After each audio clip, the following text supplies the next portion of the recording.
Buenos días, vamos con el tercer video del tercer reconocimiento en la materia de estructura socioeconómica de México. Bueno, les voy a recordar antes de iniciar este avance, sí que hemos estado estudiando, ¿verdad?, cómo se implementó el modelo neoliberal en nuestro país. Y hemos hablado de la venta de empresas paraestatales, como lo fue la CONASUP. Hoy en esta ocasión y en este vídeo vamos a hablar de otra privatización que fue relevante en los años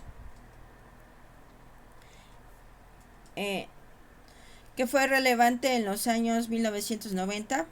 Fue la privatización de Teléfonos de México, Telmex.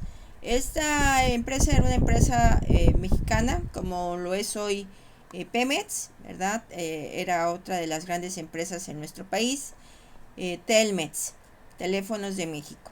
En el año de 1990, durante la administración de Carlos Salinas de Gortari, se llevó a cabo la privatización de esta compañía, que fue una de las más de 1000 empresas paraestatales que se privatizaron. Esta era una empresa muy importante, sí, era una de las empresas más grandes de nuestro país, pero también era un monopolio, sí, y con el neoliberalismo pues había que hacer la privatización, puesto que el servicio que da esta empresa pues es un servicio que puede estar en manos de los particulares, y por ello se recurrió a la privatización en medio, claro, de muchas controversias, de muchos comentarios, ¿verdad? Porque pues bueno, quedó en manos de una persona mexicana, ya la conocemos esta empresa el día de hoy, ¿sí? Y pues bueno, antes esta era una empresa mexicana. Como comentario, ¿verdad?, para que ustedes que son nuevas generaciones que no vivieron esto, pues tengan un poquito más de conocimiento. Esta empresa en sus inicios, cuando se privatiza, pues daba un mejor servicio, ¿verdad?, que cuando era pública, porque cuando era una empresa pública era una empresa con un servicio pésimo, ¿sí? Cuando se descomponía un teléfono, pues, y se reportaba, ¿verdad?, como teléfono descompuesto, pues tardaban 3, 4, 5 meses en irlo a reparar. Y esto pues hacía que pues se reconociera como un pésimo servicio, pero como esta empresa no tenía competencia, era un monopolio, pues no tenía prisa, ¿verdad?, en dar un buen servicio. Cuando se llega a la privatización, sigue sin tener competencia, por lo que tampoco, ¿verdad?, en sus inicios Telmex como empresa privada tampoco daba un buen servicio. Fue muchos años después cuando se inicia la competencia. Entran empresas como Megacable, ¿verdad?, que es la empresa que le hace la competencia. Ya después entraron otras y ya empezó a dar un mejor servicio. Y por ello, bueno, esto fue el resultado del cambio de modelo económico.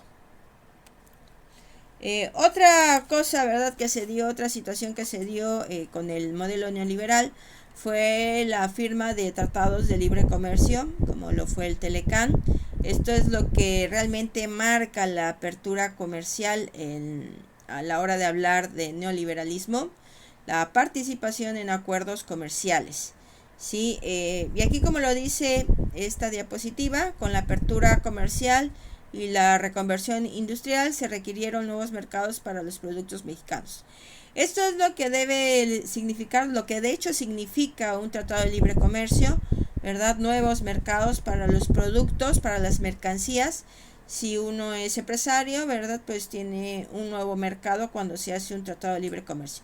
¿Por qué? Bueno, pues porque los aranceles disminuyen, incluso pueden llegar a tasa cero. Y eso facilita mucho porque el empresario no tiene que pagar impuestos, no tiene que pagar aranceles. Recuerden que es lo que se paga a la hora de vender mercancías al extranjero. Esos aranceles pues disminuyen cuando hay un tratado de libre comercio. Les digo que puede llegar incluso a tasa cero. Y esa fue la razón para impulsar, ¿verdad?, el Tratado de Libre Comercio, y entró en vigor en el año de 1 de enero de 1994. Hoy en día el Telecán se llama TEMEC, ¿sí?, y significa Tratado entre México, Estados Unidos y Canadá. Anteriormente se llamaba Telecán, aunque realmente no es que haya desaparecido el Telecán. El TEMEC es una continuación, es otro tratado que complementa, ¿verdad?, que moderniza el Telecán. El Telecán sigue vigente, sí, en las partes que corresponden, y solamente es complementado por el TEMEC. No es que hayan desaparecido, los dos tratados internacionales subsisten, uno complementa al otro. Sin embargo, el Telecán sostuvo que no podía lograrse de manera inmediata en la totalidad de las ramas de la economía. ¿Esto qué significa? Bueno, hay productos que se llaman sensibles, significa que ambos países o los países que participan en el tratado, en este caso son 3, ¿sí?, tienen la producción de un mismo producto y son buenos en esa producción, y es difícil, ¿verdad?, llegar a un acuerdo, por lo que esa mercancía es reconocida como un producto sensible, una mercancía sensible. Y esto hace que el producto pues muchas veces o queda fuera del tratado o se establecen plazos para la liberalización de los productos. Es lo que significa el párrafo que sigue. Dice, por ello se establecieron plazos para la liberalización de los productos. Significa que es una mercancía que es difícil llegar a un acuerdo y no se hace en un solo momento, sino pasan muchos años, ¿verdad?, para poder participar tal y como se desea en los tratados de libre comercio. Los plazos para liberalizar los productos se da también, ¿verdad?, porque en el país o en un determinado país o en los 3 países los productos requieren de subsidios, requieren de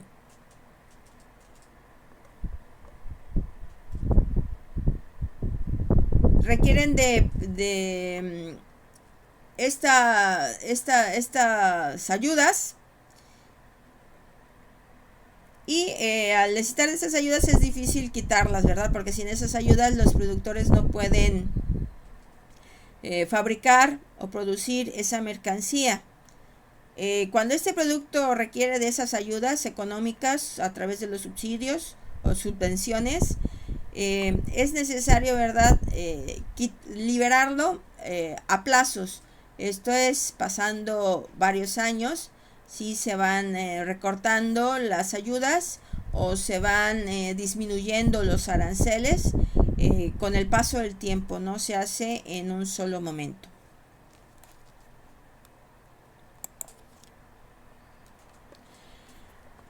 El Telecán y sus efectos en el campo. Bueno, el tratado permitió subsidios a las exportaciones agrícolas.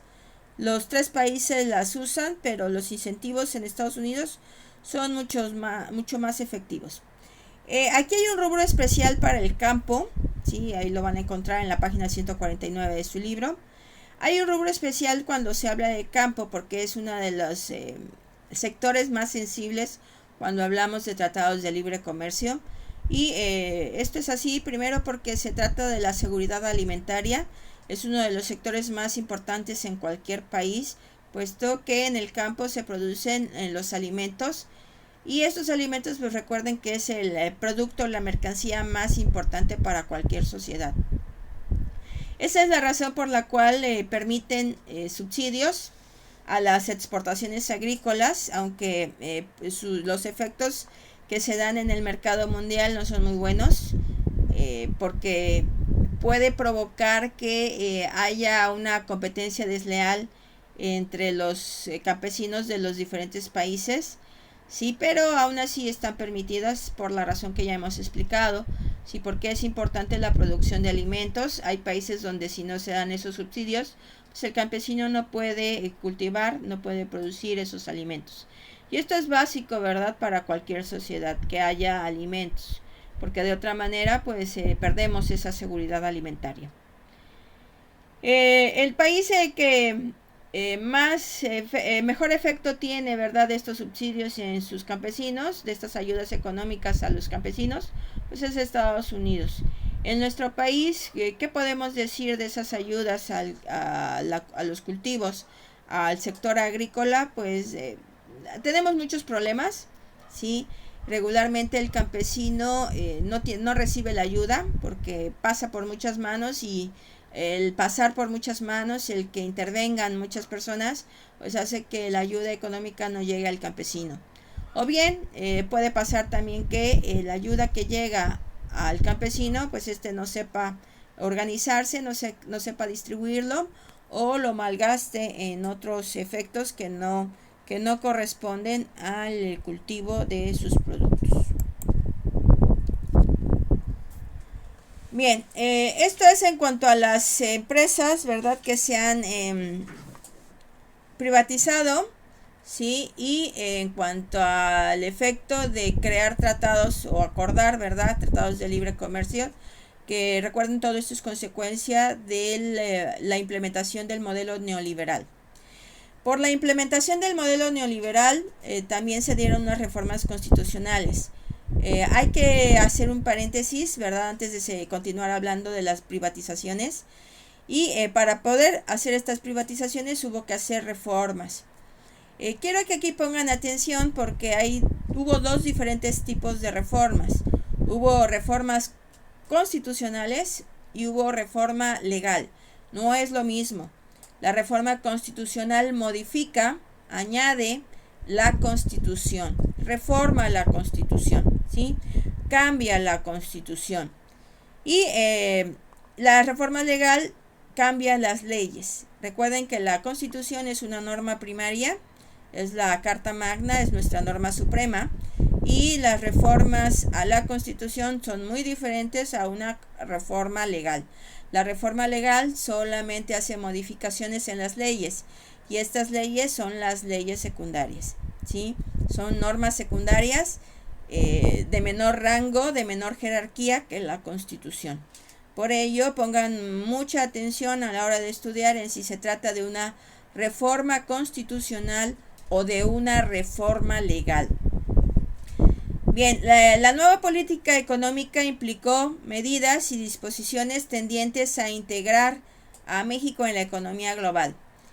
Hubo necesidad de estas reformas constitucionales, puesto que nuestra Carta Magna establecía, ¿verdad?, cosas situaciones que iban de manera contraria, eran contrarias a al modelo neoliberal. Ejemplo de ellos, ¿verdad?, pues permitía los monopolios, no eran sancionados los monopolios en nuestra Constitución, por lo que hubo que hacer una reforma, un cambio a nuestra Carta Magna para prohibir los monopolios. Otra reforma constitucional pues se dio en los ejidos, ¿sí? En esa reforma constitucional cambió la forma de los ejidos, permitiendo el dominio pleno, lo que sería una especie de propiedad privada. Las parcelas, la tierra de los campesinos, que antes no podían venderlas porque solamente tenían la posesión. Bueno, con la reforma constitucional al artículo 27, pues permitía, ¿verdad?, el dominio pleno de estas tierras en manos de los campesinos. Esto es por mencionar algunas de las reformas constitucionales que se dieron para poder insertar a México en el mercado mundial y sobre todo en el modelo neoliberal. Lo anterior implicó cambiar o abrogar viejas disposiciones legales, ¿sí? También a la hora de hacer una reforma constitucional, lo evidente, lo natural, ¿verdad?, es que se tenga como consecuencia también hacer reformas, cambiar o abrogar disposiciones legales. Las normas, las leyes secundarias que tuvieron que cambiar, ¿verdad?, pues fueron las leyes mercantiles, leyes comerciales, leyes cambiarias, leyes de tenencia de la tierra. Y por ello se emitieron nuevas disposiciones que coincidían con el modelo neoliberal.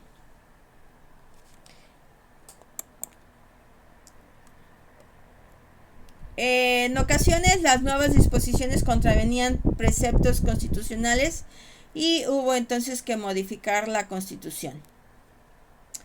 Bien, lo correcto es que primero se dé la modificación en la Constitución y luego se dé en la ley, pero muchas veces no pasa de esta forma. Primero se reforma la ley y luego nos damos cuenta que hay contradicción y hay que cambiar la Constitución. Y eso fue lo que sucedió en estos años. Recuerden, estamos hablando de los años 82, 86, 90, 94, ¿sí? En la que hubo una serie de modificaciones en la Constitución y en las leyes, ¿sí? Y al hacer estos cambios, pues pudo haber pasado que se cambiara la ley y en el transcurso del tiempo darnos cuenta que contradecía la Constitución, por lo que también se daba la modificación y la reforma en nuestra Carta Magna. Bien, aquí hay una cuadro, ¿verdad? Ahí les pongo que deben observar el cuadro de la página 137 de su libro. Ahí vienen las reformas hechas, ¿sí? Que sí tienen que estudiarlas para cuestiones del examen. Sí, claro que sí, tienen que estudiarlas. Viene la materia, viene el año y viene el tema, ¿verdad? Que en un momento dado se dio, por la que se dio la reforma. Para cuestiones del examen deben aprenderse la materia y el tema, ¿verdad? De las reformas que hubo.